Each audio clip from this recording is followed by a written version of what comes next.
आपके द्वारा डायल किया गया नंबर अमान्य है। कृपया डायल किए गए नंबर की जांच कर लें। जी हाँ, जीरो की खोज करने वाले आर्यभट्ट के बिहार में जीरो हेल्थ सिस्टम की एक बार फिर पोल खुल गई है।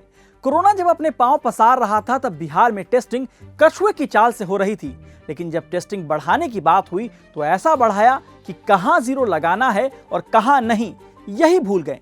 देश में कोरोना वायरस के मामलों में कमी और टीकाकरण के बीच बिहार में कोरोना टेस्टिंग के आंकड़ों में गड़बड़ी सामने आई है।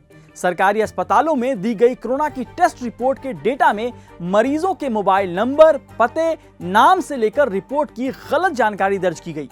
क्विंट ने आपको इसी जनाब ऐसे कैसे के सीरीज में 2020 के अगस्त में ही ऐसे कई मामलों की जानकारी दी थी जहां कोरोना का टेस्ट नहीं बल्कि टेस्ट के लिए सिर्फ रजिस्ट्रेशन हुआ था और लोगों की रिपोर्ट पॉजिटिव आ गई थी।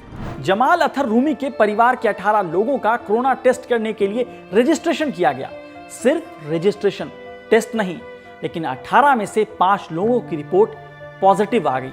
अब सवाल यह है कि फिर कोरोना के दौरान सबसे कम पॉजिटिव केस के नाम पर कॉलर खड़ा करने वालों की बयानबाजी पर कैसे यकीन किया जाए। इतने दिनों तक यह फर्जीवाड़ा होता रहा, लेकिन सरकार क्यों नहीं जागी?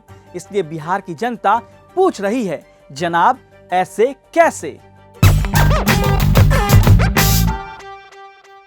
बिहार में कोरोना वायरस की जांच रिपोर्ट के आंकड़ों में कथित गड़बड़ी को लेकर इंडियन एक्सप्रेस ने एक इन्वेस्टिगेटिव स्टोरी की है। इंडियन एक्सप्रेस के संतोष सिंह ने बिहार के जमुई, शेखपुरा और पटना के 6 पीएचसी मतलब प्राथमिक स्वास्थ्य केंद्रों के कोरोना जांच के डेटा की पड़ताल की।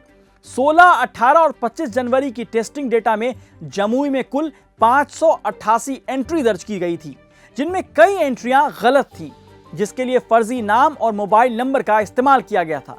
आइए आपको बताते हैं कि बिहार में कोरोना जांच के नाम पर फर्जीवाड़ा कैसे हुआ, कहां पर क्या गड़बड़ी मिली।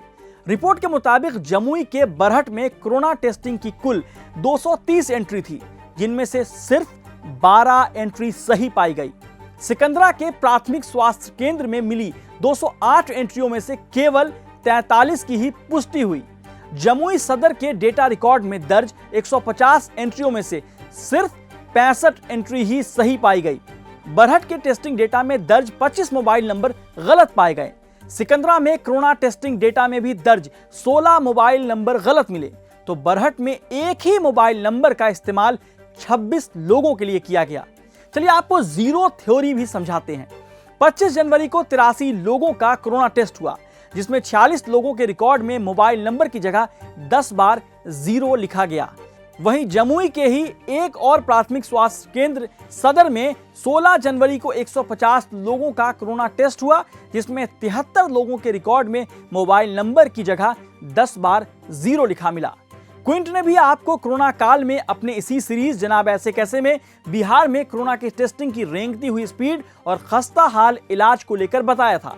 कहीं ऑक्सीजन की कमी से मरीजों की मौत हुई थी, तो कहीं अस्पताल के बाहर मरीजों को घंटों तड़पना पड़ा।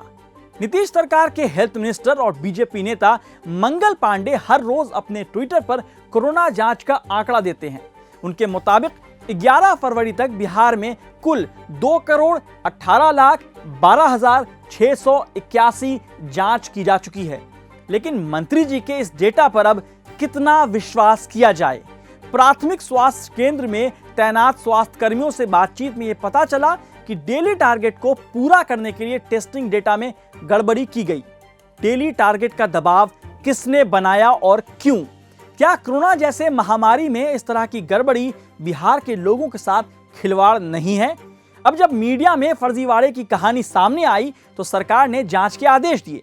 कोई भी दोषी पाया गया तो उसे छोड़ा नहीं जाएगा और उसके खिलाफ सख्त से सख्त कार्रवाई की जाएगी वाले रटे रटाए बयान जारी हैं।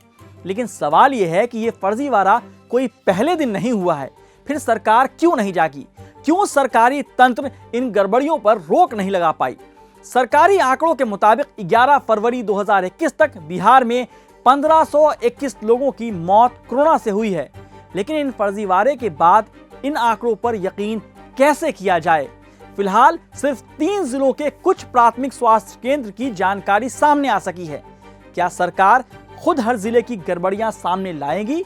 और अगर नहीं तो बिहार पूछेगा, जनाब ऐसे कैसे?